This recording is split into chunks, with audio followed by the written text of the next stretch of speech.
The idea that man-made climate change is one of the greatest threats we face, or even a threat in any way, shape, or form, is nonsense. And the hoax of this whole movement can be summed up in the idea that government can regulate climate. Marc Morano, the publisher of ClimateDepot.com, former U.S. Senate Environment and Public Works Committee senior staff, and also the author of the Politically Incorrect Guide to Climate Change, the 2018 Regnery book, certified Amazon bestseller in its fourth printing.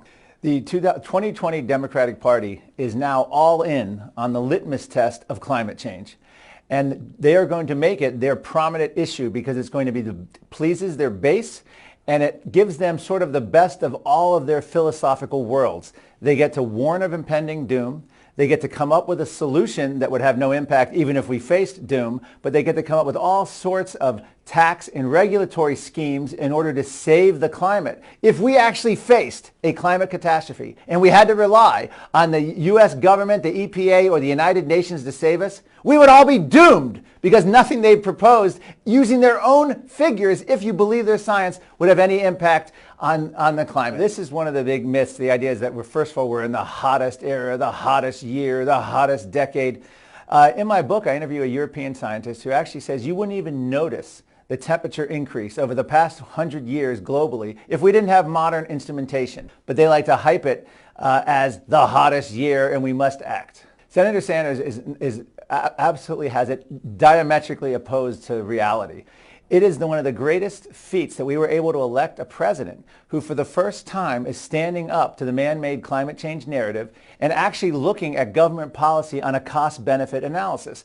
We have a president who is pro-science, who is looking at it, and he's got a scientist, Dr. Will Happer, 200 peer-reviewed studies, who's set to do a presidential commission and actually push back on the United Nations, Al Gore, and these other federal climate claims. Mankind can influence the climate. Humans can both cool the climate and warm the climate.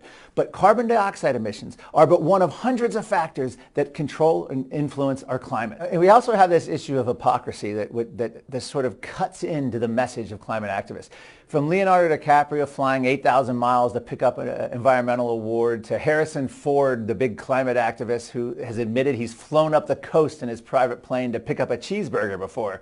And now the latest is, of course, Bernie Sanders demanding private jets to the tune of hundreds of thousands of dollars. It means that they don't take themselves seriously. They don't take the issue seriously. It's a major thorn in their credibility.